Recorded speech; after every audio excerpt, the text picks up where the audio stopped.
to introduce to you our faculty panel for today. We wanted to kind of show and talk about the problem statement development from the faculty perspective. So I'll introduce you to our team here. We have Dr. Kathleen Hargiss. Dr. Hargiss? Dr. Kathleen Hargiss has many, many years of expertise in chairing dissertations from a wide range of IT specializations. She has over 2 decades of work experience and so on. So Dr. Hargiss is also your coach, working with me in the 9940 class with the New Start. So thank you, Dr. Hargiss, for making the time to come. You're welcome. I'm glad to be here. Can you hear their clapping? It's like more.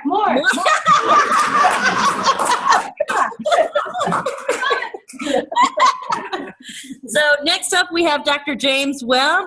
Dr. Webb has a very broad leadership role with the military and in defense. Dr. Webb and I have collaborated for a long time, co-published. His expertise is really deep in security IA and also big data analytics. So welcome, Dr. Webb. Hey, thank you. Who's on 305 with no video? Who's?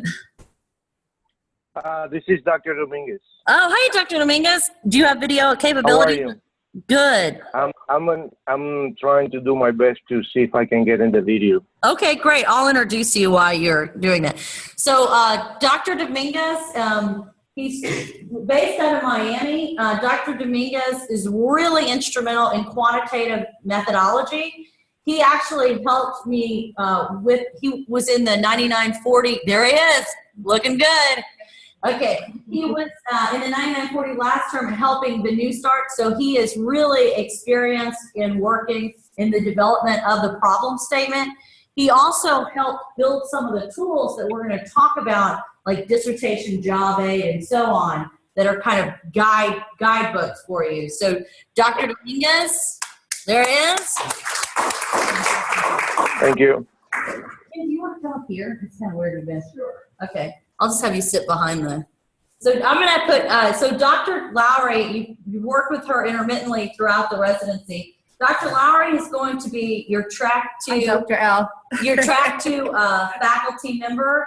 She's here to observe what DBA is working on and tweak it for the DBA for track 2. But she's going to be taking your research problem statements to the next level next term. So that's kind of how we all fit together. So sound good? All right, Dr. Lowery. Okay, so how we'll work this, Dr. Dominguez and team, I'm going to kind of throw out a few questions and we'll talk through them, and then I'll have the learners come sit right here and address you as a panel, and then we can decide who would like to field that question, including Dr. Lowery. And in that, if you could just maybe respond to one question, each of you, and then we'll have the next question come through. And if I see areas of expertise that we can brag about of you, I'll direct them to each of your areas of excellence. Sound good? Absolutely. Okay. Sure. Do we have another caller? No, the volume is a little light. So if I repeat what you say, just know that I'm parroting because the audio in the room. Okay? Okay. All right. Okay.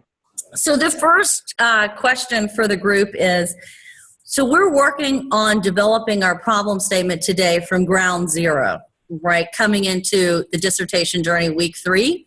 What advice do you have as best practices for developing the problem statement? And I kind of like maybe go around the circle to Dr. Hargiss, Webb, and Dominguez on that. Like, how do you start from ground zero and build out this where you want your research to head?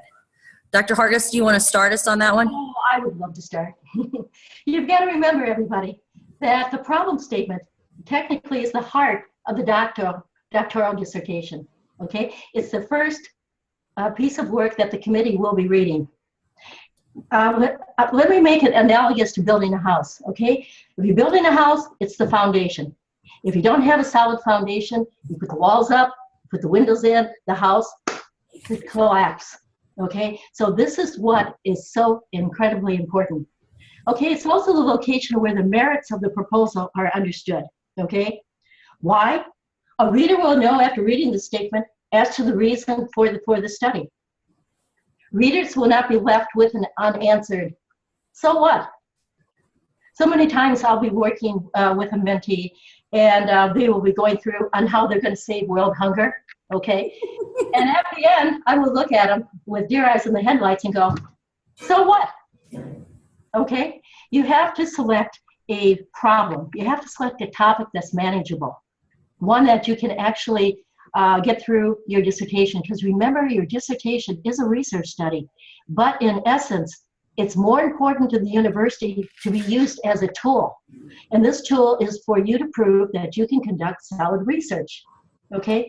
So come up with a topic and then narrow down that topic and say, okay, this is what I'm going to focus on and this is what I'm going to run with. And everybody says, oh, you've got to be passionate about it.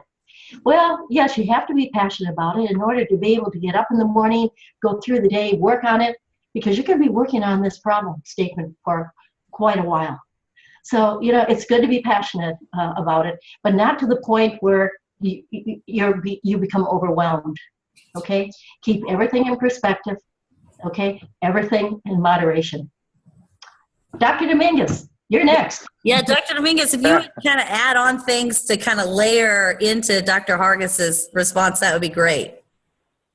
Yes, what I like to add is this: the problem. Think of it as a manager's dilemma. So in any, you already bring a lot of expertise in your different areas of practice. So think about how many times you have gone through a situation where there is a challenge, and you have always asked, there should have been a better way to address this. Is there something that I could use to address this problem? And start from that foundation. You already have the knowledge.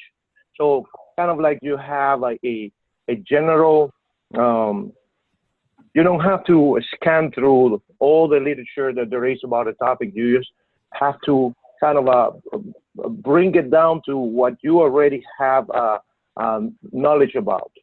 And then from there, start asking, questions, obviously, and start narrowing down something that apparently is significantly large, reduce it to a manageable size. I try to, every professor and every scientist and every research will give you different ideas. The best that I can give you is, and following into what Dr. Hargiss says, this document, the dissertation, is just a way for you to demonstrate that you can do valid scientific research. So you don't, and in science, things don't happen all in big chunks. It is smaller chunks. So out of that big problem, you just need to concentrate on a smaller piece of the dilemma and take that contribution on the science one step forward. Not in a big chunk, but in a smaller portion. Something that is above all manageable, which is the main problem that most people encounter at first, that they have to address something too big. No, instead concentrate, now you have the big idea, just make it manageable, something smaller. All right, lots of head nods there and lots of acknowledgement. So thank you, Dr. Dominguez. Dr. Webb? Yeah, now I've got the very difficult challenge of trying to come up with something else. Yeah. Both Dr. Hargiss and My Dr. last name is Yates, so I'm used to this. I don't know. You're the Webb. Let's go. You're used to the alphabet. Yeah, the key takeaways that I get from both Dr. Hargiss and Dr. Dominguez, I agree with everything they said. So the only thing else I can just further express is the fact that, again, make sure it's something that you are very knowledgeable of anyway. Something that, because you're going to have one learning curve already. That's learning how to do this dissertation. The last thing you need to add to that is now trying to learn, like, suppose you said you want to do some type of study on meteorology, and you have no knowledge of meteorology at all. Last thing you need to do is have to now try to learn about meteorology. So again, something that you are already in an area that you're already familiar. You already have a foundational knowledge of, and it makes this study a whole lot easier. And then the other part, again, that I'd also would agree again or further express that Dr. Hargiss had mentioned, you don't have to try to solve world hunger, and also Dr. Dominguez also iterated it as well. All you have to do is be able to prove to us that you know how to do research. So again, simple product. It's not hard. It's just going to take a little time. Those are the key things I want to add as far as what they said. Something, something that you are already knowledgeable of in that general area, okay? And you want to just explore it a little further. Thank you, Dr. Webb. Dr. Lowery?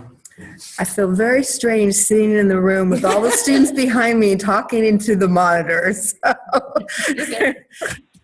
Well, I'm IT, of course, so I'm bottom line. What I have my students do who have no idea what they want to study is I have them list out 6 things they care passionately about in IT that they see happening at work, that they really want to fix. Then I have them list out 6 things, just write it out, of what they despise, a problem that they've noticed somewhere in IT in the industry. Of course, it has to be related to IT. Then I have them read this list to 2 or 3 people out loud and notify the person they're reading it to. Watch for changes in voice tone and body language. And 10 to 1, that one area the student didn't even realize they cared or despised and wanted to fix shows in tone and body language. Then I have them go read dissertations. I have them go read peer judge articles. Is there a gap? Go look at the theories. Has it been done already? Yes, there's a shortage of women in IT. We know that. What's the new slant if they want to study that area? It's been done. So I still want to make sure there's a gap. It's based on the theory saying it needs to be studied and or recommendations for future study. So that's what I do. Good, thank you. All right. So I would like to open the floor to our team here. Does anyone have any questions on that particular topic, like finding your problem statement, which we're working on today? Any questions from the the team name is Masterminds. Mastermind. This group is called Masterminds. Any questions from the Masterminds? Yes, sir. Yeah, you going? All right, let's give it a break. Here it comes. Got a question. He's representing. Here he is. Mastermind number 1. Good morning. Good morning. My name is Todd. There you go. Tar. Hello. Hello. How are you today? He's one of mine. Good to meet you. Concentration on assurance and security. My question has to do with, it relates to the problem statement.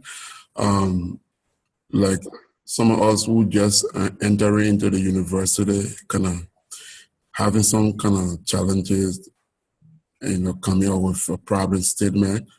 My question would be, what would be the key components when you formulating a problem statement? How do you go about addressing each component? Each competency? Yeah. Yeah. So Like each competency area, like in the column 2? No, I mean, in the problem statement, when you formulating it, what would be key components? Oh, key components. Yeah. Oh, okay. Key components of the problem statement. Yeah. What are the key components of the problem statement? How do you go about addressing that when you considering? Right. Dr. Hargiss, you want to take that one? What are the key components of a problem statement? Terrific. Nobody asked me this. Okay. You know what? The key components. Let me step back. I had a colleague, about 10 years ago. He said, I've got the perfect solution for a problem statement. Every time I use it, the university doesn't have any problems with it. It's always passed. And I said, well, what is your solution? And he said, it's P3 240 W. W240 3P. And I said, wow, that sounds like an oil that you put in your car. You're using this for a problem statement? So anyhow, he explained that. He said the 3P are 3 paragraphs, okay?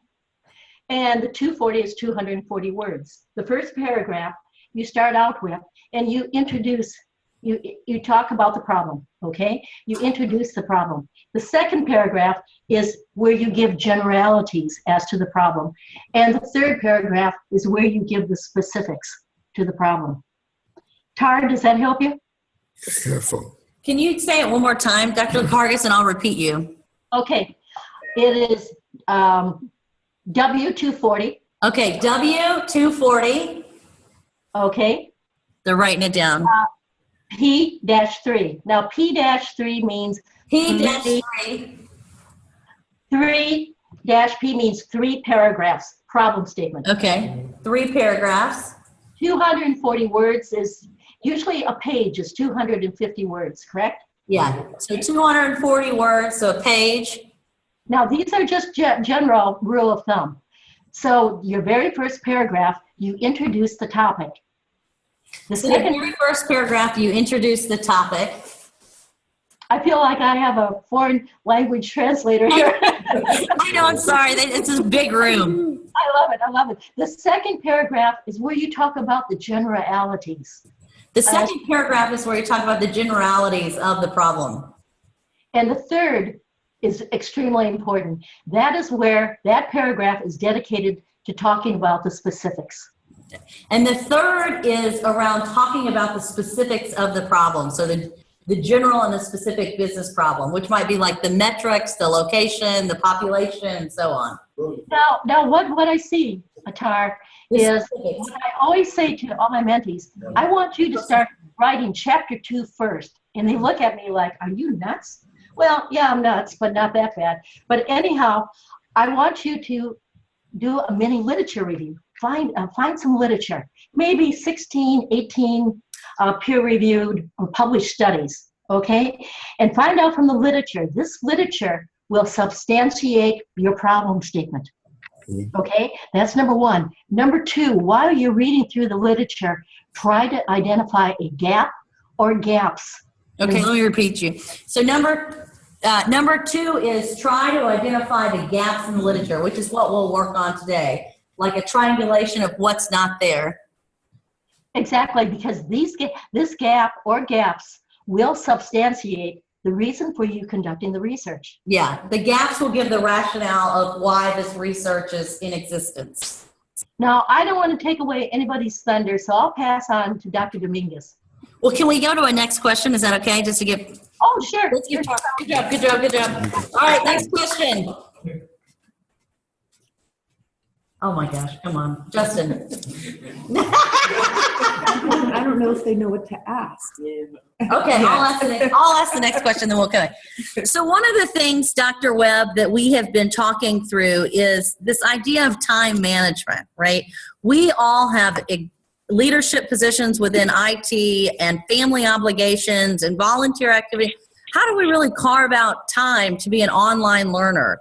You know, you have a PhD in the online environment, and when you completed that doctorate degree, you were also, you know, working a full-time, intense job. So can you share your experiences regarding how to balance all that and some of the things that you've seen from your self-experience and your learners? Yes. Okay, first of all, one of the things I'd highly recommend that you do, because you're just now starting off in this program, first, tell everybody. That means tell your family, tell your friends, tell everybody that you're now a doctoral candidate and that you're going to need their support.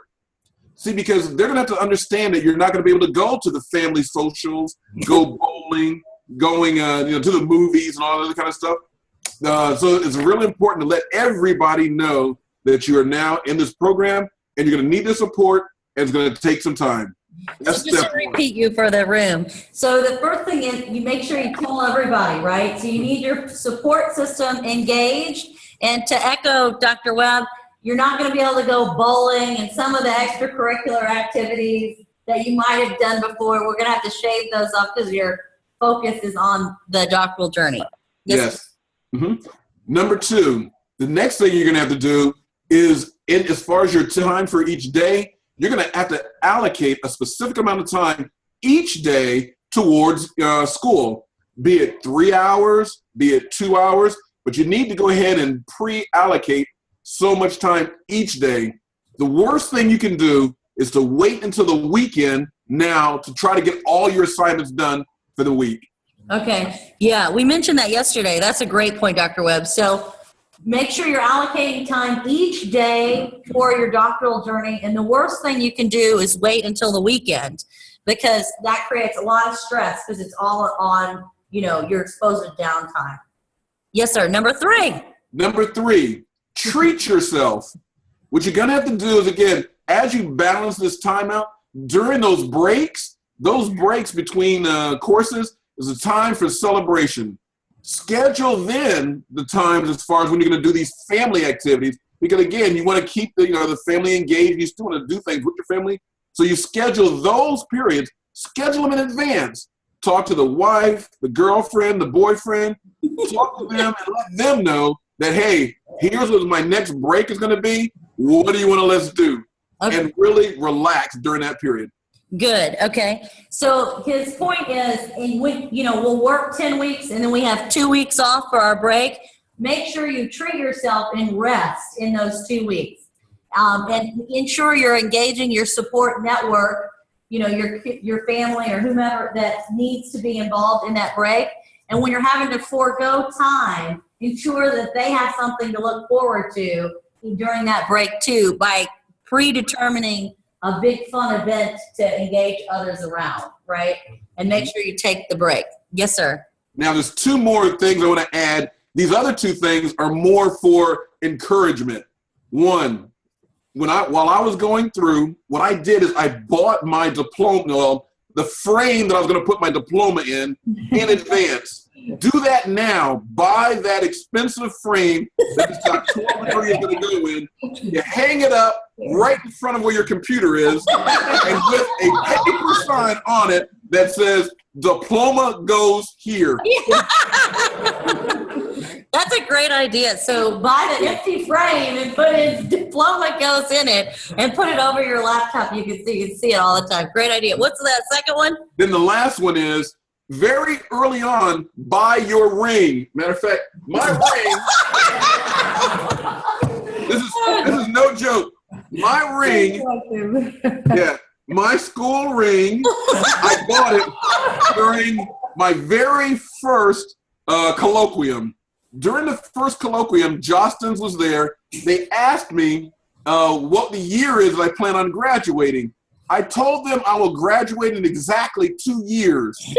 They said, it is not possible. The program is set up for 4. I said, put 2 years from now as the date on there. And I did. I graduated in 2 years for the whole program. I went to Capella. And exactly 2 years and 2 months, I'll be happy to show anybody my transcripts. I graduated. Yeah. Now, the thing about it, the reason why that is also so important is because there are going to be times when you are going to be stressed. And during those periods of times when I was really stressed, what I could do is first, I can look down at that ring. I can kind of rub that ring and get encouragement. I can then look up there on that wall where that diploma is going to go. And from that, I can also get even more strength and encouragement. I can then close my eyes, lean back, and I can hear my favorite song. Dun, dun, dun, dun, dun. And I can visualize and see myself going up there to get that diploma. That's my secret as far as success, time management, encouragement, strength. Good. Thank you very much. Yeah. We talked about that yesterday, about having like a vision board for yourself. And we wrote down what motivates us to be here, right? And talked about accountability partners. So I really appreciate you adding on what were your visuals for your goal attainment, right? The goal, the ring and the diploma. So very good. I'm going to open the floor again. Do we have any questions? Yes, ma'am. If you have a question, just come up so we can get in the chair and where to go. Here she comes. Here she comes. Coming. Hello, I'm Denise Aruda. My specialization is project management. Hello, Dr. Hargiss. Nice to meet you. I would like to direct this to somebody besides Dr. Hargiss because I am working with her. It's great, but I would like to see Dr. other Dominguez. advice as well. working on your problem statement, doing some of the initial research. How do you go about if all of a sudden you're not finding things that you think apply to what you're looking for your problem statement? Does it necessarily mean there's a gap, or does it mean you're not doing the right research? Dr. Dominguez, do you mind talking about like Cabela and some of the other resources that you have? That would be excellent. Oh, yes, sure. Yep. Well, how do you go about finding the gap? Think about the way that I like to picture this is think about a puzzle, right? Think about a puzzle that is halfway made. Like you have many little pieces, right? If you were blindly trying to put a piece on that puzzle, and then you close your eyes, and then you said, I'm gonna fit this gap. And then when you open your eyes, your finger landed in a portion of the puzzle that has already been completed. So you have to close your eyes and start again. And then you try to do it again, and then you find that your finger again landed in a position that is completed already with a piece. And then you try it one more time, and then this time it landed in an empty space, but it's too far from the edge of that puzzle. So now you have to start finding what are the edges of that puzzle.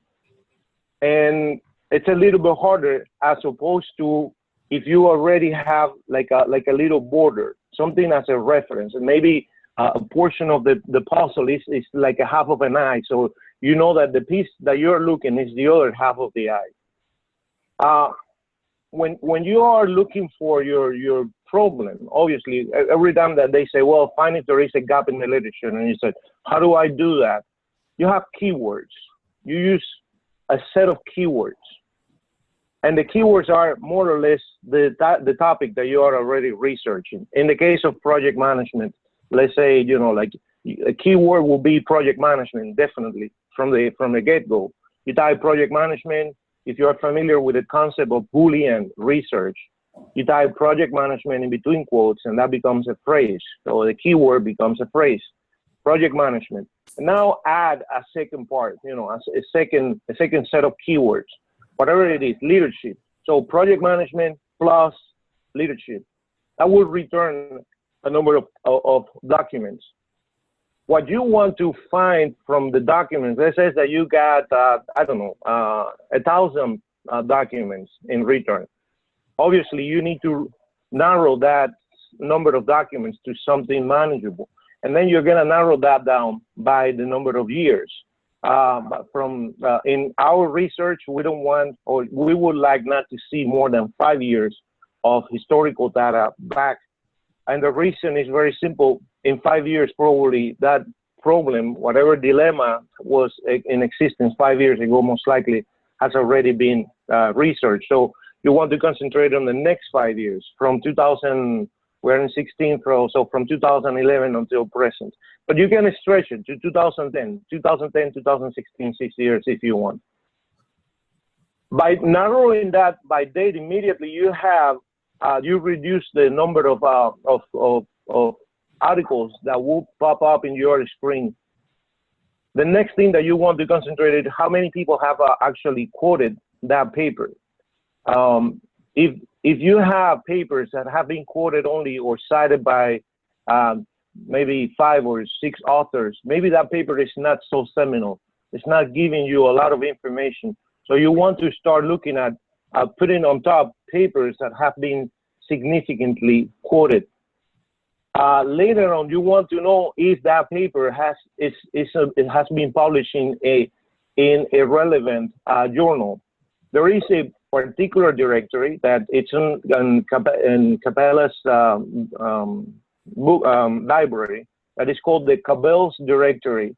And Cabela's, what it allows authors to identify journals that are valid, that they are not scams.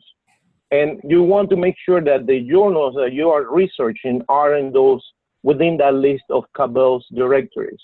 Cabell, by the way, C-A-B-E-L-L, or Cabell, it has a really nice video I'm the introduction of that director and how to use it and how to narrow research based on the particular journals. You want also to identify what are the journals that ideally the top 25 journals in your area of specialization. If you're going to do anything else, concentrate all your research in that area. And the reason is very simple. Right now, since you are beginning on the research process, you don't want to try to experiment with unknown authors and unknown journals. Of course, sometimes you're going to have to do a little bit of that, but try to just concentrate with well-known journals. And for that, identify the top 25 to 50 journals in your area. Dr. Yates most likely will share with you a list that we have put together in the past of those. It's a spreadsheet that contains those journals. So I was going to Concentrate all the research in that area. Go So ahead. Dr. Dominguez, to add on you, the Cabela will be in the announcements in our 8921. So this resource tool that you're, and we have started compiling our list for the masterminds of the top journals in each one of the concentration areas. And then I will post in our 8921 classroom the list that has been contributed by, you know, yourself and others, kind of add on to that. So thank you very much. Is that good? Good, Okay. thank you. All right, Austin's got a question. Here he comes. Yeah, Austin!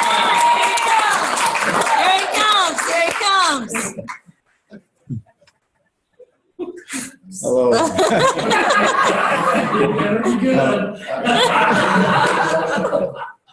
My question is, when you begin to start searching for articles on the content that you have, there's a number of correlations with keywords that you wouldn't even think were associated with what you're looking for. Is there some shortcut method that you know of, or technique or skill that kind of helps you get that breadth of individual keywords when you're looking for specific content? Webb, do you want to take that? Yeah, sure. One of the key things you got to remember is whenever you're doing a search, you can always put quotation marks around, you know, words that are associated together. Like, for instance, if you did a search for big data and you put in there the words big data and you did a search, you're going to find every document that has the word big in it and also that might have the word data in it. But if you put quotation marks around the word big data, then now it'll focus on it'll keep those words together and ensure that they're contiguous for any document it finds. Now it only find the ones that have big data in it. That's one way of drilling down. Another is you can also use the advanced features of the search, and in there you can add additional keywords. And you can tell it by using Boolean, instead of saying big data or something, you can say big data, and it has also had the words Hadoop. Hadoop is another, just as an example. And therefore now it only find documents that have the words big data, and it's got also have the words Hadoop in it as well. Okay. And that will go across all the different areas, like, you know, manufacturing or anywhere that Yes. applies. Okay. Yes.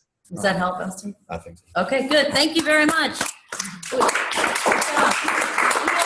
other questions from the group? One question for the panel that I have is ways to leverage the degree. We started on Thursday's conversation about what this group hopes to get out of their residency experience. And they really want to ensure that they understand how to make the most out of this degree and kind of some of the potential opportunities that might not even be seeing right now, right, as ways to use a DIT degree.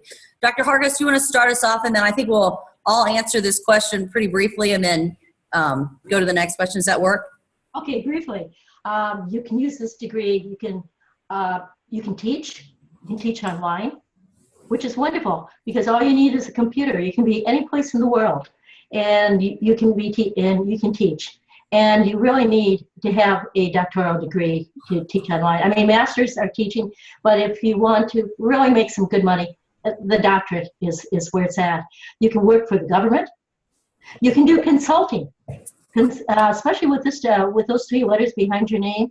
You can go into companies and you can do a lot of consulting. So the teaching, the consulting, those are 2 avenues that are just fantastic. I'll save the rest for Dr. Dominguez or Dr. Yeah, Dr. Webb, can you add, thank you, Dr. Hargiss. Thank you very much. Dr. Webb, do you mind talking about like in your military experience and how your classification and your pay and all that kind of behind the scenes, how the doctoral will advance your career? Sure. Yeah. For those who are now, I just retired last month, 1 June from the Department of the Army. But I'll tell you, by having a doctoral degree, it opens up a lot of doors as far as it gives you a competitive edge over your peers. Now, when I retired, for those out there, how many people in there are familiar with the GS system? If you can raise your hand. If how many are familiar with the GS system? So you've got about 30% that have raised their hands. Okay, yeah. Now, of those that are familiar, I'll tell you, my grade as I just now retired, I was a GS 15 step 10. And for those of you who are familiar with it, you'll know that is the top. I mean, you can't get any higher than that. Now imagine if I were to put my hat in, now I had to my advantage any place really that I wanted to go within the civil service. You know, I've got a competitive edge because I had that doctoral degree. I don't know why, but people put a lot of emphasis. They think because you got a doctoral degree, you must be smart or you're smart. I don't know why they take that analogy. But no, I'll tell you what the real deal is. What they look at is they'll come to the conclusion, and I do the same thing myself. Matter of fact, 2 people from my staff are currently enrolled there in Capella. Now, the key thing what you'll do is, because again, it gives you that competitive edge. What it shows to an employer is that you're determined, you're dedicated, you're the type of individual that knows how to make things happen, knows how to get things done, because they know what was really going to be what was required in order for you to complete that doctoral degree. It's not like a bachelor's, it's not like a master's. A doctoral degree is something very unique and very different. Look at the percentage of how many people, as far as the total population, that have doctoral degrees. I think it's like what, maybe 1%? Does anybody know? I think you're right on 1 or 2. 2%, I think, is Yeah, a lot. 2%.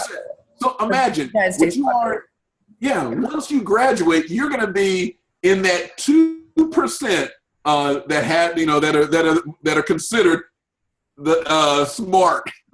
All right, that have those doctoral degrees. So again, I mean, I agree with Dr. Hargiss. It opens up for me. It's opened up all kinds of doors. Competitive edge when you're applying for jobs. If I had a stack of resumes of somebody wanting to fulfill a position, and I saw that an individual had a doctoral degree, oh yeah, that immediately is going to put that person on the in that short stack. You know, the ones that I'm going to consider, because it says a lot. All right, thank you, Dr. Webb. Dr. Dominguez. One of the things that I've found and it's working for me is writing opens a lot of doors. And it gives you opportunities for different types of engagements. Research that you could do with different organizations. They might not have internal personnel or time or resources to do investigation internally for whatever reason. They can outsource this type of activity to the person with the right skill sets. And as you know, investigation takes, as Dr. Hargiss says before, it takes a type of mindset. And most people in business and industries, they are there to solve a problem, not necessarily to be extremely scientific and minded. So the fact that you bring this skill set is of significant value for the organization and for yourself. Yeah, thank you very much, Dr. Dominguez. Dr. Lowery. How do I add to all these great ideas? Let me see. It does open up doors. That's a fact. In the last 2 decades, I've set up 2 companies, and believe it or not, during this residency, I established an idea with another colleague on yet another company that I never thought I would do. Think about it. You have the resources. You created a network of students, of faculty that have the skills that you need to establish any company that you want to set up. You have the experience from IT, you can set up the network, payroll, all the mundane things, but you have the skills available from other colleagues and students that you might not have. So think about the powerful company you could set up. I publish now on whatever I want. It's wonderful. Dissertation's great. Got that done. It's probably the worst thing I ever wrote. Sorry. And now I'm becoming an expert on sociopaths. Go figure. So, no. So it just opens up so many things I never thought I would ever study or ever do in my life. And so I appreciated the opportunity with the doctoral degree. All right, thank you, Dr. Lowery. You know what? Okay, Linda and then Rob. So we have a question from Melinda. So- Melinda, tell them about your specialization, a little bit about your background. So, Dr. Hey, Melinda. Hi, how are you? Bye. I've been in the government now since I was 18. I was Navy, and now I'm public health. I'm trying to actually narrow down my search. I was looking for the electronic health record security, cybersecurity, some sort. I was talking to Dr. Yates, and I found something on mobile devices, home use. I'm really thinking about maybe, like pacemakers when they put them in the patients and stuff, how they monitor, something along that line. I've been doing a little research on that. But when you go to section 5, and what's your advice on trying to narrow down your search? So Unit 5, the template that we work through, I'll probably toss this to Dr. Hargiss, but the Unit 5, when we're going through and narrowing down the search, do you have any recommendations there? Melinda, I'll tell you the best way to narrow down a search is to locate published studies that are closely aligned to what you would like to do. Okay, take a look at the title. Mobile devices in the title. Then do not pass go, do not go $20, but go to the next step, which is the abstract. Read through it. It'll take you maybe 3 minutes. It's the condensed version of the entire study. Then from there, go right to chapter 5, recommendations for future research. The researcher has to come up and say, I feel from this research study, these are the directions that you need, that the next research needs to go. And you'll be able to narrow down your topic by looking at these recommendations. Okay? Okay. Okay. Thanks. Thank you. That's Dr. Hargiss, you just said exactly what I said earlier on the flip chart. So that was good. You know what I was saying before is knowledge is power. Yeah. Think of those 3 words. Knowledge is power. All right, Rob. Hello, Dr. H. Good to see you. Good to meet you. We spoke How are you? a couple weeks ago. My name is Rob Parham. My focus is information assurance, but I have a general question, and specifically around the general and specific around this dissertation. Any tips on how to maintain organization throughout the 3 years that I'll be going through this journey? Just individually, you've all been through it. You've coached a lot of people. Just how do you stay organized? Dr. Webb, I'm going to toss that one to you. Okay, the way to stay organized, some of the tips that I've used is one, your computer. Make sure that you have, as far as, make sure you have all the tools, the proper tools you need. You need a sufficient computer with sufficient space. You need to also ensure that you have some type of cloud, using some type of cloud technology as far as to store your documents. I started off using Dropbox. I then went to Google Drive. The reason why that's going to be very important is because you're going to find yourself working on parts of your study, throughout. You'll be at home sometime, you'll be at work sometime, you might be at a friend's house, you might be at McDonald's. You want to be able to keep your documents stored in one central location that you can constantly be able to reach out to and get it at any time you need. Again, so therefore, highly recommend you use some type of cloud technology in order to store your data. Also, if you use one of these, such as like Dropbox or Google Drive, my preference is Google Drive. Because if you use one of those type of applications, what you're also going to be able to do is don't have to worry about backing it up. The company that, they're going to do all the syncing, the backing up and everything. And I've never had a problem with those with those two companies, Dropbox or Google Drive. All right, next. We talked about a minute ago that you need a good desktop computer for home. I'd also recommend that you get yourself also a good laptop computer for when you're traveling. Have that thing set up the exact same way that you're using as far as your desktop. Now, for me, preferably, I like to have a laptop, a desktop, and a tablet, because then again, as you're moving about, you want to always be able to keep everything with you, access your files, access your assignments, because again, you want to take advantage of being able to work on these things wherever you are. Got lots of head nods there, Doctor. You got lots of head nods after today working. Yeah. Now, next, some of the other good applications, I would say you talk to your peers and find out what is a good application to use as far as for your references. Like for EndNote, EndNote. RefWorks we're going to download after you all. RefWorks? RefWorks, yes, sir. Okay. Yeah, RefWorks is also another really, really good one. Now, the thing about it also that I tell you, you have no idea how fortunate you are as far as, fortunate you are, well, smart as far as your investment. As far as coming with Capella, Capella offers a wealth of resources, applications and stuff that are freely available. Now, you just need to pretty much collaborate with Dr. Yates to find out which ones are the best ones as far as her recommendation. Try them out and then use those. So you need to have good software, reliable software, hardware, dependable hardware with mobility.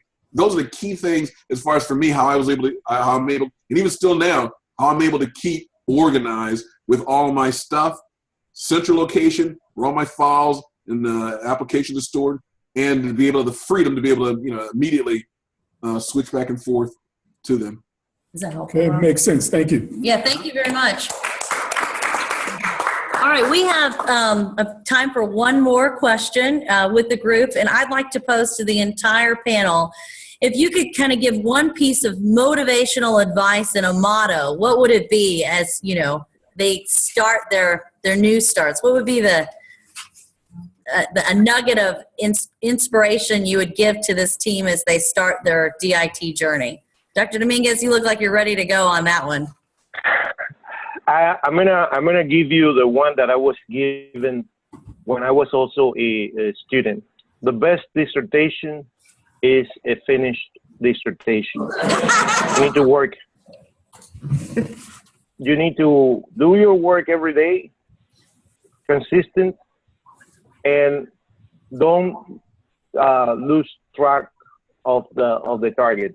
Just make sure that don't go around and around just trying to do just perfection. This is not going to be perfection. This is going to be something that will put you in that path of perfection. But just try to finish. That's the best. The best dissertation is a finished dissertation. Good, thank you. You got lots of smiles on that one. Dr. Hargiss? Oh yeah, I've got a couple. Albert Einstein, obstacles are those frightful things you see when you take your eyes off your goal. And then Henry Ford, the secret of success is to know something nobody else knows. Yeah, very good. That was very astute. The secret to success is knowing something that nobody else knows was our second one. So figure out in your doctoral journey, what is your secret to success of finding out something that nobody else knows? You got it. That resonated with him, Dr. Hargiss. Deep thoughts. Oh yeah, I've got a lot of them. Yeah. Not enough time. Dr. Webb? Yeah, instead of the motto, again, I just want to reference back to, again, those three key items that I had mentioned earlier. Get your ring early. Get your ring. Now, if Jostens is there, I have no investment within the Jostens. Yeah, they just asked Dr. Webb if you work for Jostens Rings. No, but I highly recommend you get your ring early. Now, again, I really don't recommend putting a date of 2 years from today on your ring, but put 3 years from today on that ring. If they're there, order your ring early, get it, wear it with pride, And then, like I said, whenever the times get hard, just kind of look down at that ring, kind of rub it. It will break. I can assure you that. Get your frame, you know, as far as where diploma goes here, get that, put it right above where you keep your computer. Also, now, as far as now, if they've got the, I know a lot of times we used to go down to symposium or colloquium, they'd always be selling the Capella gear, the shirts and stuff like that. I've got a ton of Capella gear. Wear your Capella hat, your Capella shirt, your Capella sweats. I mean, all kinds of Capella gear. Get your Capella gear and wear it with pride. You know, you'll be surprised. I was at the with the pets, the veterinarian clinic, about 2 weeks ago, and I was wearing one of my Capella sweatshirts. And the lady in there who was also there to get her pet taken care of, she looked at me and she said, "Do you go to Capella?" I said, No, I work for Capella. And she said, she's one of the, she's attending, I wish I could remember what her name is. She says she's a student with Capella right now. I said, oh, good. It strikes up a conversation. And also, you never know, you might even be able to encourage somebody else into making that bold move. So do those things. Buy your Capella gear, buy your ring, and get that diploma. I'm going to ask the gift shop if they need a new employee. Dr. Lowery, you want to close us out? All right. I don't have one tip. I have several, and you probably laugh, but seriously, hire a maid. Understand your weight gain. Use opposite psychology. When someone tells me no, I get more determined. So find someone who says you're not going to make it. Every time you get discouraged, and look at them and say, oh, yes, I am, and then do it. Call a cohort member. Get on Zoom when you get discouraged. Don't just sit on the couch and cry. Call someone who's going through the same thing. And last, understand that your hobbies will go by the wayside, but you can pick them up later. All right, thank you. Well, I really appreciate y'all joining us today, and the masterminds here are grateful to put a name with a face and been engaged, and we appreciate all you do to help the doctoral community move forward. So thank you for spending your Saturday morning with the DIT residency, and we'll talk soon. Bye, everyone. All right, have a good day. Thank you. Bye. Thank you.